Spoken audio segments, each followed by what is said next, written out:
सफलता को प्राप्त करने के लिए क्या करना पड़ेगा? भगवान से प्रार्थना करे सबसे पहले साधु संगति।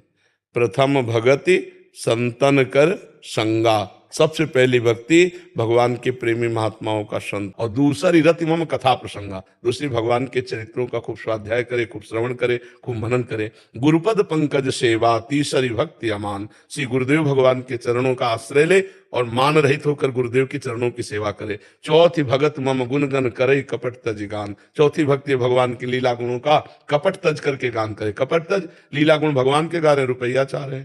चौथी भगत मम गुण करे कपट तज गान। मंत्र जाप मम दृढ़ विश्वासा। पांचवी भक्ति है मेरे मंत्र का निरंतर जाप हो और उसमें दृढ़ विश्वास हो।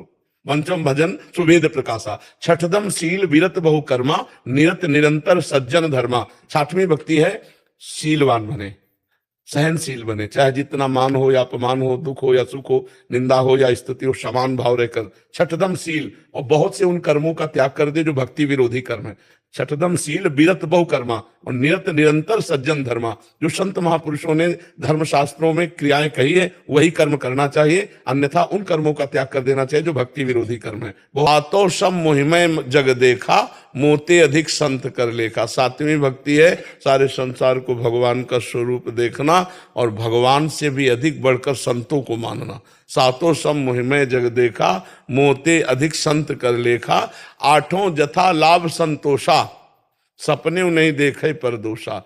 आठवीं की ऐसी स्थिति बना ले कि जथा लाभ संतोष, सदा काहू सो कछु न चाहोगो। किसी से कोई मांग नहीं, जैसे हमें भगवान रख रहे हैं बस उसी स्थिति में हम राजी रहेंगे। ज्यों ज्यों राखत हो त्यों त्यों रहियत हो हरि, जोई जोई प्यारो करे सोई मोहि भावे। ये स्थिति।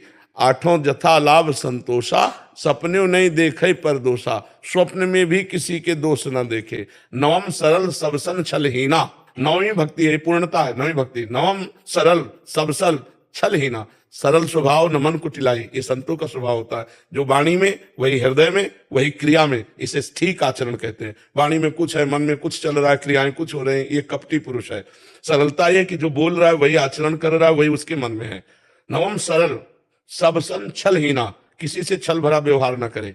और मम भरोस ही हर्ष न देना, दृढ़ मेरे पर विश्वास हो, ना हर्ष हो न शोक हो, ना कभी किसी के सामने अपनी दैन्यता प्रकट करे। भागवतिक दैन्यता अलग है, गरीबी वाली दैन्यता न प्रकट करे कि बाबूजी कुछ सहयोग कर दो, नहीं। मम भरोस ही हरस न दीना, वो ऐसी दैन्यता न करे, किसी के सामने हाथ ना पसारे। तो भगवान सबको देने वाला है, जब देगा तो निहाल कर देगा।